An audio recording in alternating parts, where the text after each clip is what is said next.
We're in the 101 studio with Rob Chapman. I'm Al Neff. On occasion, a personality here with Rockin' 101, and more likely over at our sister station, Album Rock 540, The GOAT. Rob, welcome to America and the radio station. Thank you so much, Al. It's a privilege to be here. What do you observe about America and Minnesota so far? I can tell you what I observe about Minnesota is that in sort of relationship to California, it's a lot greener. The pie is of a higher quality. There's a lot more pie. And the people are incredibly friendly, really warm. They seem genuine, we'll find out. And in particular, a guy called Joe at Riff City Guitar Outlet in St. Joseph, who's very kindly shipped me over here, put me up in a hotel, and fed me and watered me and given me coffee. And such a nice guy. So if you ever want to buy a guitar, go to riffcityguitar.com. All right, well, we're going to back up the train, and we'll talk about why you're here, because you are a guitar designer. You're a player, obviously, but a guitar designer. What would you... This is the problem I have, because I do many things in the industry that I'm involved in, and they all kind of overlap each other in a certain way.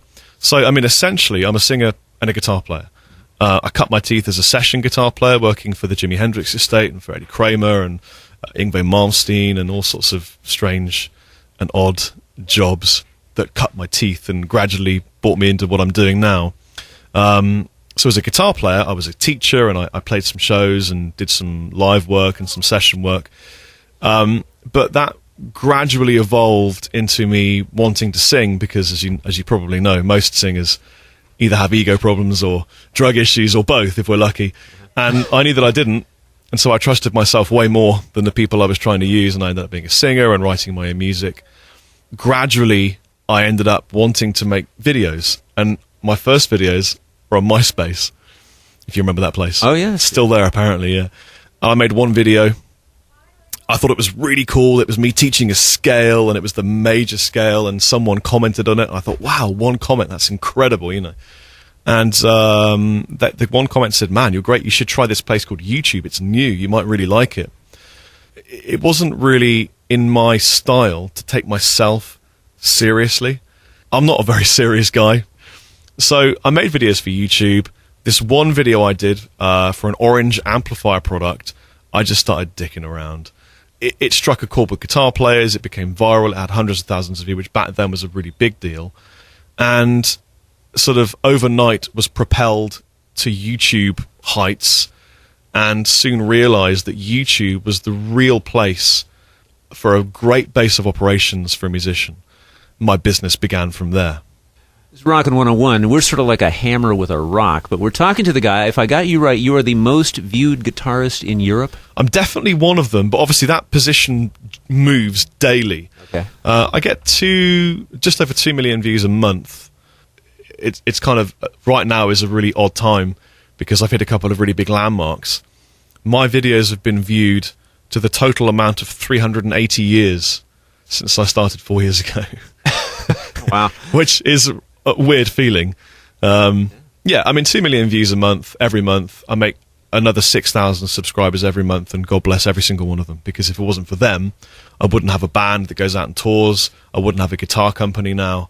I wouldn't have a living doing the things that I really enjoy. I wouldn't be talking to you and considering the amazing burger I'm about to get at Five Guys Burgers and Fries, because I've never had one, and I hear they're incredible. They're incredible. So the YouTube thing kicked off, and I ended up a solo artist, singing and playing kind of country stuff, blues stuff, slide, Jimi Hendrix-y, Peter Green vibes, because I grew up with that kind of music in my blood. I don't know why, because neither of my parents had any music taste. Probably my uncle, who was into Black Sabbath. But I grew up on that. I started singing, songwriting, acoustic stuff, slide. And then eventually I got headhunted by a store in England called Anderton's. And the guy said to me, we'd really like you to make videos for us. I started making these videos for this store called Anderton's. That blew up again. And during one of the shoots, I went out for a pizza at a restaurant. And I met a guy called Rabia. He's one of my best friends in the world now. And he's the guitar player that plays with me, because we formed a band called Dorje.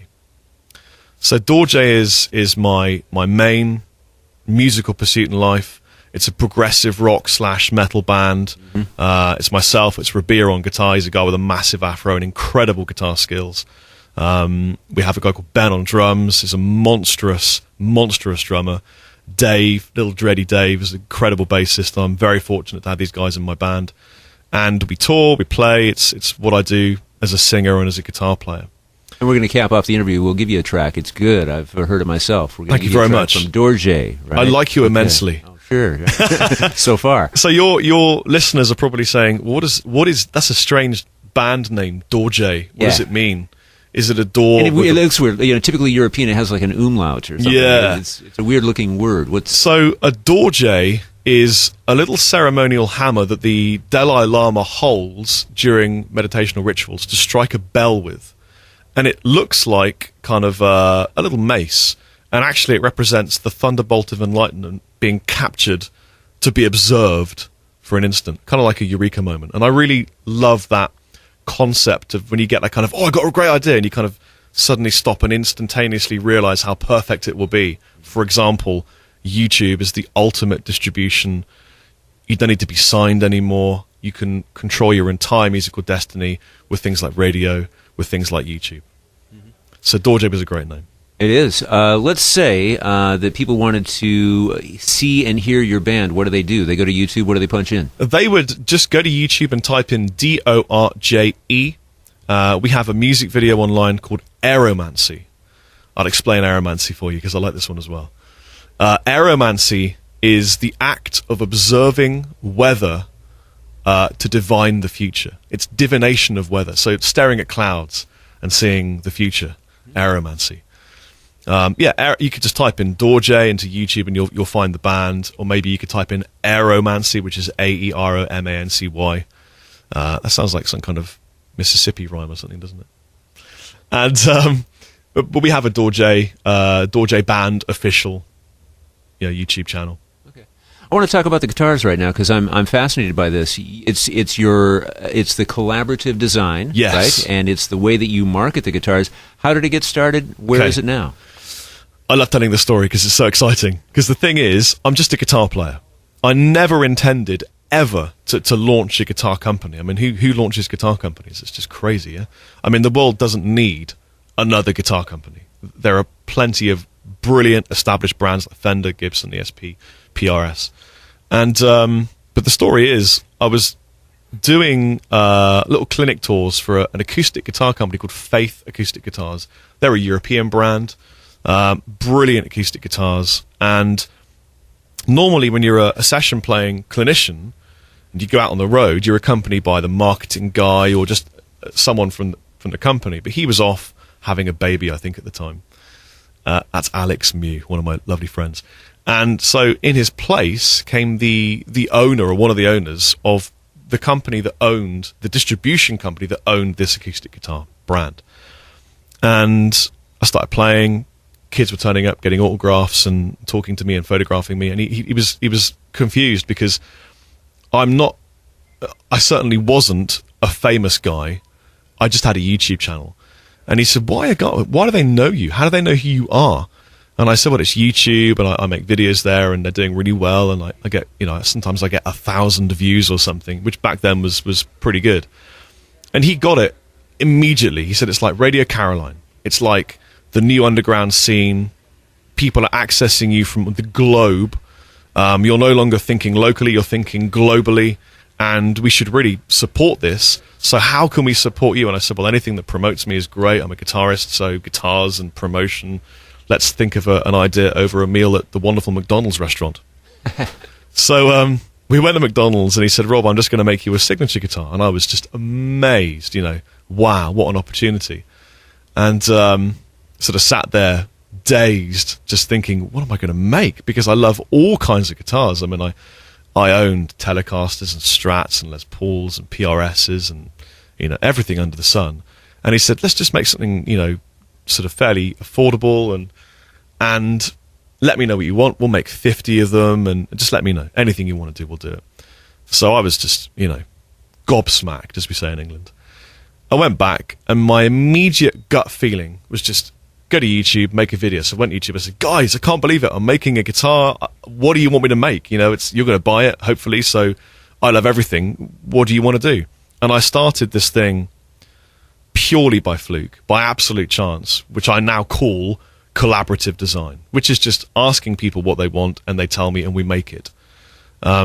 Because I don't believe businesses that make a product and say, buy this, it's great, necessarily are working the right way around. I think it's much better if you say to customers, we think actually you're quite clever and you might know your products, so what do you think you'd like us to make? And then we'll make it for you. And overnight, it was huge. And the company called me in and they said, Rob, we've just had, I think it was 300 or 400 requests to buy, pre-order this guitar without having tried it, purely based upon the faith that it would be good. And originally they were going to release the guitar through an own brand called Gould, which is a British-owned brand. But they said, you know what, we're just going to release it with your name on the headstock. We're going to call it a Chapman guitar and see how it goes. And we sold 500. We sold out. And that was it done. And the guy that had set that up for me retired. And I thought that was going to be the end of this signature guitar. Well, Anderton's, the store in the UK that was working with me doing demonstration, had some of these guitars to sell, and they were just amazed. I mean, there was a really high margin for them, and the guitar was great. And I persuaded the owner, Lee, to make another one. We called it ML2, which stands for Monkey Lord 2, because my fans or friends or followers nicknamed me the Monkey Lord, which is fine, because I have very long arms and I'm very hairy, which none of your viewers can see. No, but what, listeners? Believe. Yes, believe. I'm hairy. So we made another one, and we collaboratively designed. I gave the viewers on YouTube a list of specifications, so how many frets, what kind of neck gauge, what kind of body material, sapele mahogany, or walnut or swamp ash or alder or whatever. And the process of the design, the viewers loved it. And it meant they fell in love with the process because they felt part of the family. And they all ended up buying a guitar. And we sold more guitars that year than I'd ever thought was possible. And then it became another guitar, and then another guitar. And before I knew it, I had a guitar company. Each model is collaboratively designed or democratically designed through polls on the forum, on the chapmanguitars.co.uk website. And we now have something like, oh my God, it must be 10 models, different colors.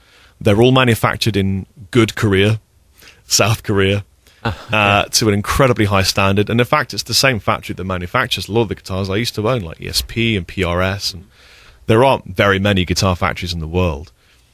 And other than the fact that they're collaboratively designed, the only other major difference, this is a huge difference though, is that because I have now 170,000 subscribers on YouTube, we don't need a distributor.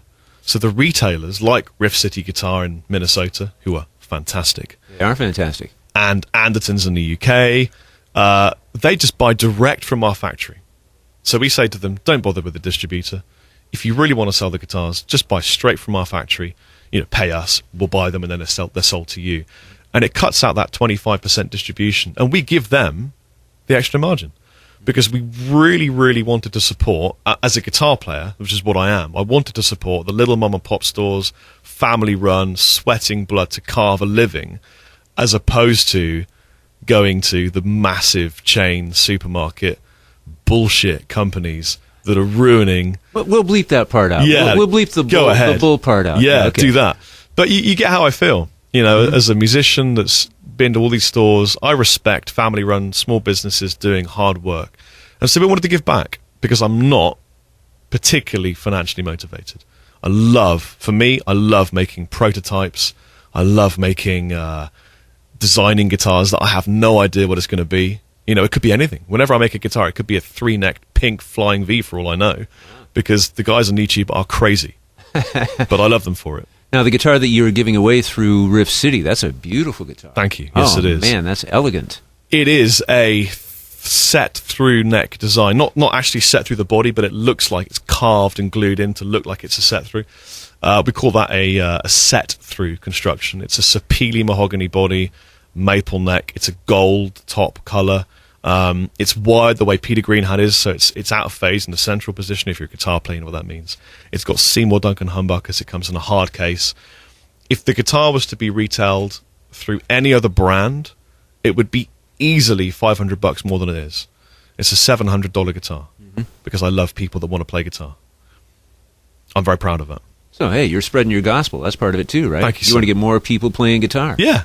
How did the relationship with Riff City come about? I mean, St. Joseph, Minnesota. I don't know how that happened. Well, I went to the NAMM show, and it was my first ever show as a guy that owned a guitar company, because I'd been there and demonstrated for Orange and for other brands before, just as a guy that shredded on stage.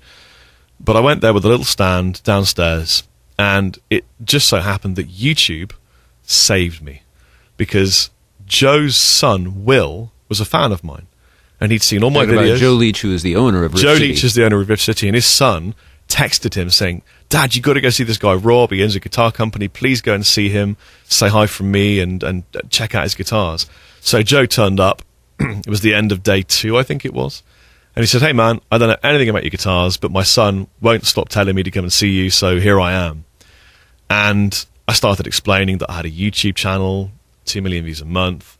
The guitars were collaboratively designed, and it's a very unusual paradigm for a business owner. But he got it immediately and just said, "Okay, I'll buy some." And I'm like, "What? Really?" I just couldn't believe it, you know. And so he was the first guy in the States to take on Chapman Guitars, which was a real big deal for me, you know. I had tears in my eyes. It was huge. And so he's a lovely guy. He's really honest. He's a fuzzy, happy, friendly guy. And I just immediately took to him. And what I liked, I think, the best about Joe is that he's really excitable, like I am. You can probably tell. He just is full of excitement and beans and passion and creativity. He's a bassist. He got it. He got it immediately. And so he bought a load of guitars and he flew me over, and here I am. He actually flew you over. So this is, would you call this sort of a promotional tour, or do you just want to come check it out? Yeah, this is me over here to promote everything that I do and to help Riff City through doing that. So I'm here as the singer and frontman of Dorje, as the guy that owns a guitar company called Chapman Guitars, as the guy that has a YouTube channel called Rob Chappers. It's really strange, because if you can imagine 5 years ago, I was a guy that carved cemetery headstones for a living, or marketed frozen food, or I did all sorts of jobs. None of them worked out. And now, for example, we went to a honky-tonk bar last night, and we saw a brilliant band. I wish I could remember what they were called. Do you remember what they were called? Shannon Doe, or... I can't remember. They were brilliant, though. I'm going to kick myself for not knowing what they were called. Maybe we'll edit the name in afterwards. We will. Yeah. Anyway. If you think of it, that's easy to do. If you think of it, just sort of back up your steps and Yeah. edit this part out, and it'll... No problem. So we went and saw this band at this honky-tonk bar, my first ever honky-tonk bar. And we got the chance to see them after the show and check out the tour bus. I got on the tour bus, and the guitar player went, "Hey, you're that guy from YouTube." Wow. And I'm like, this is ridiculous. And he knew Alison Krauss, which was even more ridiculous, because she's amazing. So, just YouTube gets you everywhere, you know? It's a connective fiber. Nothing can control it. People are free there. There's no the man. And I love that, you know.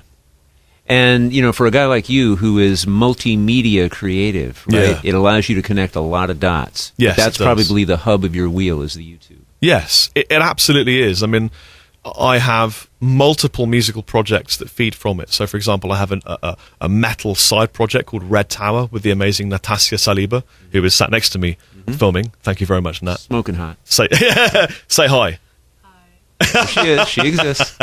And so we shoot videos and we release singles through YouTube and iTunes. So we just upload a music video. That's for free. People can go and download the music from iTunes. And in a way, I think music has moved from being the product you sold to make a living to being the marketing you send out for free to promote higher profit items. So with my business hat on, the music from Dorje promotes my guitar company, which makes me more money than selling an album. So selling a guitar clearly is higher profit than selling an album. Not that I really particularly mind about making the money. I just love playing live and getting loads of free guitars because I'm just a guitarist. But the other thing is that, I mean, if anyone listening to this is in a band, they'll know that life as a band is incredibly hard work. I mean, you have to sweat blood. Touring can be very expensive. Recording process is very expensive. And I was fortunate enough to work with a bunch of people really early on, like Eddie Kramer, who produced Led Zeppelin and Jimi Hendrix and the Stones and Steve Vai, who kind of coached me and developed me in a different way of thinking about the way this industry can be worked. And so I always think about what I can do rather than what I can't do. So when I wanted to take my band on tour, rather than going to a label and saying, hey, why don't you give us some money so we can spend it on a road and buy burgers and sing to women, instead of saying that, I went to YouTube and I said, hey guys, how about I shoot a tuition DVD while I'm touring, all backstage. It'll be really shaky cameras and a bit dark and a bit weird, but you'll come on tour with us basically and watch me teaching you how I warm up and how I play. And we made £22,000, not weight, but financial English imperial worth credits. About $1.50, if I remember right. Yeah. Well, you know, because you went to Newcastle and survived. So, so we made £22,000 before we even touched the road. We were in profit. And now, in my experience, that never happens in this business. Normally, you have to play the tour to recoup the loss. In this case, it's the reverse. We're on profit before we tour. So we love touring. It was the best thing ever because I met my wonderful fiancée to the side of me here at a show. And what's the name of that video that you showed me that she's in? That is a video called After All. And the band is called Red Tower. Side project. Yeah, and the story is, I'm glad you liked it because I'm really proud of that music video. But basically the story is we were on holiday in Norway visiting some relatives of mine. Hi, Jackie. And it was absolutely stunning. And it was genuinely a holiday, so I left all my camera gear at home, didn't even bring a guitar, which for me felt odd. My fingers itched. Weren't even slightly prepared for the way that Norway is wired financially because it's incredibly expensive. I think we went to the bar. How much was a round at the bar, Nat? Do you remember? 2 drinks were 20. Yeah, 2 drinks, 20 English pounds. That's like $37. Wow. Ridiculous, yeah? It is Fish and ridiculous. chips was 15 quid. Yeah. So, but it was stunning. I mean, the snow was waist deep. There was forest. It was just beautiful. And I just thought, I've got to shoot a music video. And we had just recorded 2 tracks, After All and The Story. And something about the lyrics in After All, if I listened to it, gave me an image and a sort of color palette and a vibe for how the video would look. And I mean, I'm very used to shooting video and editing. I've made over 1,300 videos now with little tiny cameras and affordable gear. So I had an idea for sort of doing it guerrilla tech, you know. And all we had were 2 iPhones. We found a friend, made a friend at a bar, and luckily she was the same size as Natasha, so she gave her a dress. And we drove her into the snow, got her out of the car, and I used one phone for playback and one to film with. One for playback of the song, which was previously so recorded. Nat would lip sync, and we went and shot a music video in half a day. Took about 4 or 5 takes, different locations, came back, edited on Final Cut Pro, 7 or 8 layers of video footage, all shot on iPhone. It's free to watch on YouTube. Go and check it out. So it's Red Tower, and the track is called After All. I was immensely impressed, Thank you, visually and musically. It was Thank you. fantastic. And if I would have seen that on a big screen TV, I think it would have looked just as good, and I would say, wow, what a great video, not knowing any of what Thanks, I know sir. now about how bare bones that production was. Thank you very much. Cool. I appreciate that. Really, it's about the inventiveness. I'm interested to see where you're going to go next. But geographically, here in America, where are you going to go next? 5 Guys, Burgers and Fries. Okay. Are you hanging in Minnesota a bit, or are you going to tour around? So I'm actually teaching a guitar clinic tonight at Riff City Guitar, outlet.com, to some of the wonderful friends and fans who've travelled, some of them for 7 hours, to come and see me, which is mind-blowing. So I'll teach a clinic, and we're going to go to sleep because I'm very jet-lagged. And then tomorrow is actually my birthday. I'm going to be 39. So there's a little bash going on. We're going to be there'll be some bands playing. I'm going to get up and play a bit of lead because unfortunately my band aren't with me, so I can't play my own stuff. But I'll come on and join. And Nat's going to be singing Back in Black, aren't you? Yeah, it's good. Okay. We're known in Minnesota for being nice. You've had that experience? I have heard the phrase Minnesota nice before I came here, And my only experience, you're going to hate this, but my only experience of Minnesota was watching the film Fargo, which I love. And I know it's an absolute cliche. It's a bit like Spinal Tap for English people. Kind of. But you know what? However, if you're from here, you recognize it. You've met some of those people. You've been in those conversations. I have met. Yeah, I met a waitress who was like that. Yeah. So, but I love Minnesota. For me, this is. I mean, I'm used to California, which is cool and exciting, but for me, a little bit occasionally fake. And Minnesota seems way more real. I've seen real houses. I went to a real cafe where I had real pie, and there were trees here, and people say hello. I mean, Nat went for a walk this morning, and people were saying hi and hey and how you doing. And pick up 708, please. They're on the phone. Yeah, it's very real here. It's very real here. So, you might even, our listeners might not even know WHMH. We are WHMH, Rockin' 101. It's Herb M. Hoppy, our owner, our founder, who started this place back in 1963. It's his initials. 63. And our sister station, WVAL. Val is his wife. That's how real it is. That's awesome. Yeah. See, real people with genuine stories and great food, and currently really nice weather. Although, as you can see from my hirsute appearance, I love the cold. You'll fit right in. Yeah, fit right in. I probably will fit right in. Well, Joe wants me to move here, but I don't know if it's going to happen. You know. Well, I see your handler has come in. It seems to be that you might be getting the call for the curtain. You might be on your way to another. Oh, okay. Are you Rob Chapman? I'm Rob Chapman. Are you Joe? No, Joe. You're Joe. Right. You want to just step in there. Step right up to the microphone, Joe. To the microphone. It won't pick you up otherwise, buddy. And we're I've gonna had a camera in my face we'll see. the whole time. I know, but this will be easier. Talk about the Is relation. your breath okay? My breath is fantastic. My breath might be a little bit smelly today, but I've asked him this be very question, careful, but yeah. how did the relationship with Riff City start? It seems odd that you were the first and are one of the few distributors in the United States for Chapman Guitars. How did that happen? yes. Well, I'm attracted to talent, and Rob is immensely talented and muscular. Thank you, sir. Yes.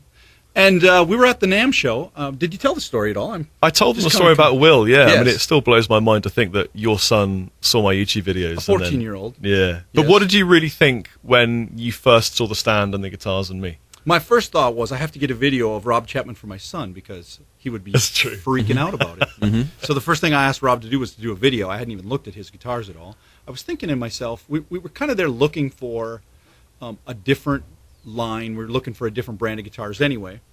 And I almost forgot, is the truth of the matter. And my son texted me and said, "Hey, did you go see Rob Chapman's guitars yet?" I said, "No, I didn't. We'll try to get there tomorrow morning."